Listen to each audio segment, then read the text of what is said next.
Slide drill guide on bed cap edge until lip inserts into existing bolt hole location. Use guide to drill 1/4 inch hole into bed cap. Repeat for remaining 5 locations.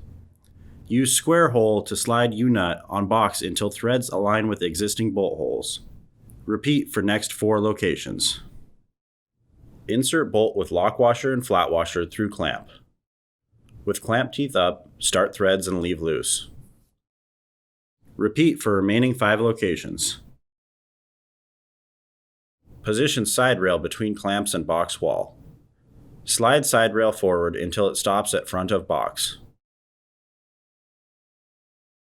Adjust side rail with guide set on top of box. Finger tighten bolts starting from front to rear of box. Torque bolts to 70 inch-pounds.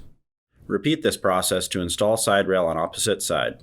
For remaining cover installation, refer to standard instructions.